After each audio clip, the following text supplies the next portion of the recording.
Oke, Bismillahirrahmanirrahim. Assalamualaikum warahmatullahi wabarakatuh. Kembali ke video keempat ya. Ini video keempat. Jadi tadi kita sudah berbicara masalah proses komunikasi ya. Jadi proses komunikasi yang ini menurut Cilen Buffy. Jadi kalau kita berbicara di awal pertemuan dulu itu tentang elemen elemen yang mempengaruhi atau elemen komunikasi yang ada 5 itu. Mungkin teman-teman kemarin sudah menyebutkan ada komunikator, ada komunikan, ada pesan yang disampaikan, ada channel atau media penyampaian pesannya, serta ada feedback. Maka dalam proses ini teman bisa melihat ya, memposisikan di mana elemen tersebut ya. Nah, kita lihat cek apa cuman proses menurut Till and Buffy aja. Tadi saya sudah sampaikan beberapa.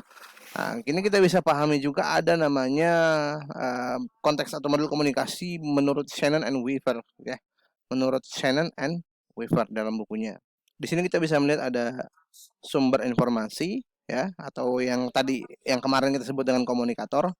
Terus ada pesan. Nah, ada transmitter, ada sinyal yang diterima, ada pesannya itu. Udah beda lagi nih antara pesan pertama dengan pesan kedua. Pesan pertama yang ini tadi ya, terus pesan keduanya yang di sini. Terus ada ya ini pesannya diantarkan lagi kepada ketujuannya atau destinasinya. Terus di tengah-tengah sini ada yang yang apa yang bersih yang apa ya yang diposisikan sebagai gangguan atau noise gitu ya, mungkin kita bilang itu noise aja ya, atau sumber gangguan gitu ya. Nah, jadi ada agak sedikit beda nih gitu ya. Apa yang membedakannya? Yang membedakannya misalnya gini ya, mungkin kalau kita bisa kembalikan kepada konteks elemen yang kemarin kita pelajari gitu ya, yang mungkin di sini tidak ada sumber gangguan sebelumnya, tapi menurut siapa namanya Shannon and Weaver ini, komunikasi itu kan tidak dilakukan ya Anda berada di suatu ruangan ya, terus Anda berkomunikasi, Anda berbicara dan pembicaraan tersebut langsung didengar. Enggak, kita nggak berkomunikasi dalam konteks seperti itu. Dalam konteks yang kita pahami di bisnis misalnya ya, karena kita konteks bisnis, maka Anda tidak berbicara di ruang hampa memberikan pesan itu kepada para para komunikan Anda atau para konsumen Anda itu di ruangan. Habis itu konsumen masuk ruangan, saya sebagai penjual masuk atau Anda penjual masuk ruangan, terus Anda menyampaikan pesan. Nggak seperti itu. Anda menyampaikan pesan itu ya di sosial media, di baleho, ada di selebaran, di poster, di iklan YouTube dan lain sebagainya. Yang mana sebenarnya kita komunikasi itu adalah dalam proses atau dalam konteks Anda itu punya yang namanya nilai-nilai etis yang dipahami oleh komunitas ataupun orang-orang atau pasar yang Anda sampaikan. Misalnya Anda misalnya berbicara bahasa Jawa yang paham orang Jawa misalnya, bagaimana dengan orang Bandung ataupun orang Kalimantan, bisa saja nggak paham, dan itu bisa menjadi suatu sumber gangguan untuk mempengaruhi pesan yang Anda sampaikan, akhirnya tidak tersampaikan oleh gangguan itu. Gangguannya apa? Pemahaman, ketidakpahaman. Ya, atau mungkin pesan nonverbal Anda sisipkan di situ, misalnya iklan rokok misalnya gitu ya, gagal paham dipahami oleh anak-anak. Kenapa? Karena mungkin belum nyampe begitu ya. Pesan nonverbalnya adalah go ahead misalnya. Rokok Sampo Erna itu, apa sih maksudnya? Mungkin anak kecil nggak pak maksudnya apa ya go ahead. Nah, kenapa? Karena mungkin cara mengiklannya seperti itu ya. Ada bahasa-bahasa mungkin yang ditampilkan seorang koboi lah atau apalah, yang mana mungkin mewakili dari pesan-pesan iklan tersebut begitu ya. Nah, sedangkan sumber gangguannya adalah ya ketidakpahaman atau kiasan apa yang mungkin tidak dipahami oleh orang lain, misalnya seperti itu. Ini yang dimaksud mungkin salah satu sumber gangguan gitu ya. Ada nilai-nilai etis yang terbentur yang melingkari Anda, dan yang paham itu adalah orang-orang yang memahami nilai-nilai etika itu.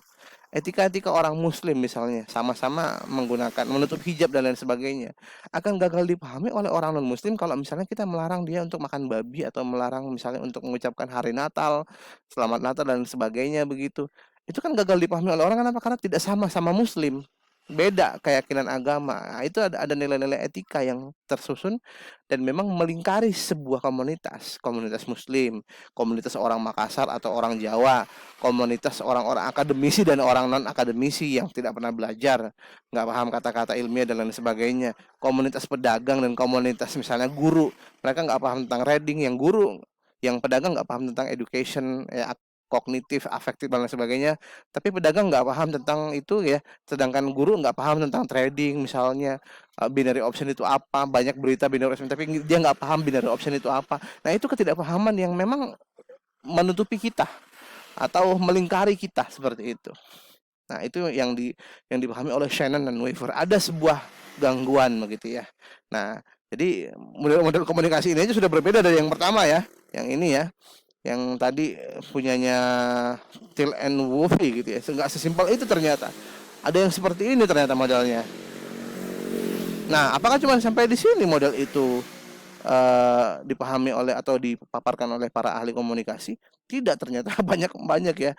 Nah, mungkin contoh lain misalnya ini, teman-teman bisa melihat ini.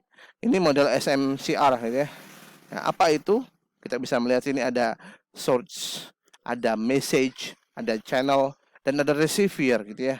Nah, kalau dikembalikan dalam konteks elemen kemarin ya, ini komunikatornya, ini pesannya, ini medianya, ini komunikannya, dan ada yang namanya feedback begitu ya. Di sini mungkin kita cari feedbacknya apa gitu ya. Mungkin ini sikap, ini feedback, kecakapan komunikasi, pengetahuan, sistem sosial. Yang feedback itu ditangkap secara tidak langsung oleh source atau sumbernya langsung, misalnya seperti itu. Nah, ini kan ini modelnya model Berlo ya, model Berlo. Nanti yang teman-teman lihat di gambar atau model SMCR ini atau SMCR ini, menurut David K. Berlo atau David K. Berlo ini, memang seorang komunikator atau sumber dan receiver atau komunikan itu memang dipengaruhi, atau dalam komunikasi mereka berdua ini atau dua pihak ini itu dipengaruhi oleh kecakapan komunikasi ya. Ada juga dipengaruhi oleh sikapnya, bagaimana dia berkomunikasi. Ada juga yang dipengaruhi oleh pengetahuannya, bagaimana dia memahami atau pesan saat berkomunikasi. Ada sistem sosial yang memang berkaitan dengan bagaimana komunikasi itu dikirimkan, bagaimana komunikasi itu diterima oleh seorang, atau mungkin dikirimkan oleh seseorang begitu ya. Terus ada budaya juga seperti tadi yang kita pahami, bahwasanya ada budaya yang melingkari kita pada konteks komunikasi menurut Shannon and Weaver. Maka di model Berlo atau David K. Berlo ini juga meyakini itu dan memahamkan kita sebagai pendengar atau pembelajar ilmu komunikasi itu bahwasanya untuk bagaimana cara kita berkomunikasi dengan baik, ada hal-hal yang memang ada hal-hal yang perlu diperhatikan. Karena kedua pihak tadi yang berkomunikasi itu dipengaruhi oleh kecakapan komunikasi, sikap, pengetahuan, sistem sosial, dan juga budayanya begitu ya, yang bisa saya besarkan. Nah, itu bisa dilihat. Jadi seperti itu. Tidak cuma sampai di situ ya, kita bisa melihat pesannya itu ternyata ada juga yang yang mendukung bahwasanya pesan itu bisa dapat tersampaikan dengan baik, yaitu bisa berpengaruh dari elemen pesannya apa begitu ya, bisa dari isi pesannya apa, bagaimana perlakuan pesan tersebut atau perlakuan kita mungkin sebagai komunikator pada pesan tersebut, bagaimana struktur pesannya gitu ya, ataupun kode-kode pesan, kode-kode yang ada dalam pesan tersebut. Ini yang mempengaruhi pesan itu bisa tersampaikan dengan baik juga ya. Terus ada juga channel di situ ya, ada channel. Channel ini bisa dilihat bahwasanya channel itu adalah hal-hal yang memang dibutuhkan oleh seorang komunikan ya dalam menangkap pesannya. Bagaimana pesan tersebut bisa ditangkap dengan penglihatan, ditangkap dengan indera pendengaran, sentuhan, pengecapan, dan penciuman. Nah, ini biasanya kok sampai penciuman segala, Pak?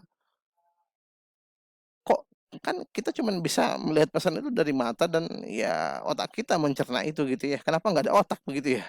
Nah, ini channel ini merupakan penerima dari panca indera gitu ya. Nah, sedangkan otak itu kan sudah diteruskan dari panca indera diteruskan ke otak kita. Nah, kok ada penciuman segala, pengecapan? Coba teman-teman bisa nggak tahu. Pada saat teman-teman ke bandara atau bahkan mungkin di beberapa stasiun saya yakin juga ada.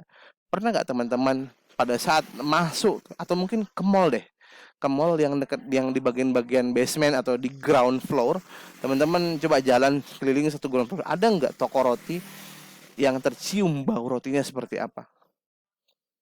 Pernah nggak ngerasa? Ada, oh di bandara ada nih. Biasanya apa tuh? Roti O atau roti boy dulunya, atau sekarang juga kita bisa lihat ada di mall itu ada apa?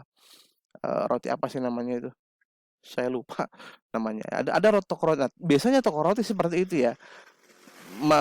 Apa ya, mematangkan rotinya itu ya di lokasi dia tempat dia menjual untuk apa? Itu pesan bahwasanya ini loh enak roti saya. Wangi, baunya bagus, rasanya juga enak, baunya aja enak gitu ya. Gimana rasanya gitu ya. Nah, itu indera penciuman kita menangkap pesan itu dan meneruskan ke otak kita gitu ya. Dan itu bukan berarti penglihatan ini berarti kecakapan komunikasi, enggak. Tanda panah ini ke receiver atau ke komunikannya begitu ya. Nah, ini yang mempengaruhi menurut model Berlo, komunikasi model Berlo, mulai dari apa-apa yang mempengaruhi seorang komunikator dan komunikan, message pesan, channelnya seperti apa, begitu ya.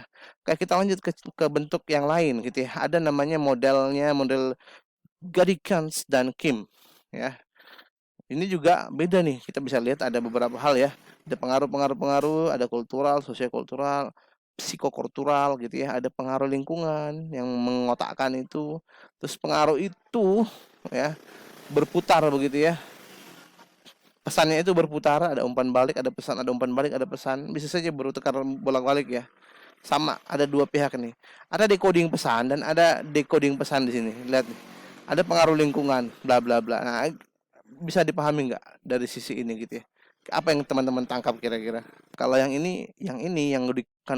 Gadikan sama Kim ini akan jadi kuis khusus lah bagi teman-teman yang nonton full nanti. Mungkin kuis ini akan saya sisipkan sedikit. Ingat ada soal tentang kuis nanti, silahkan. Saya ini termasuk menjadi tugas juga sih sebenarnya buat teman-teman. Apa yang kalian pahami dari model Gadikans dan Kim dalam memahami ilmu komunikasi? Apa yang kalian tangkap? Saya ngasih gambarnya aja, silahkan kalian cari sendiri. Di referensi banyak, ada di internet, ada banyak. Kalian bisa paham model komunikasi Gadikans dan Kim. Bagaimana memahaminya, gitu ya. Tadi saya sudah paparkan ada 3 macam konsep di atas tentang model komunikasi. Tugas teman-teman memahami itu, nggak usah ditulis, boleh ditulis, boleh dipahami, boleh langsung teman-teman buat oret-oretannya. Nanti pada saat ada soal kuis tentang itu, nanti kalian tinggal copy paste saja ya, karena waktunya nggak banyak nanti ya. Nanti silakan di copy paste saja, ini menjadi tugas tersendiri nanti. Jadi pahami, langsung oret-oret, coret-coret dalam 1, 2, 3 paragraf apa maksud dari model komunikasi yang ada di sini. Oke, kita lanjut ke video ke-5 ya. Thank you. Assalamualaikum warahmatullahi wabarakatuh.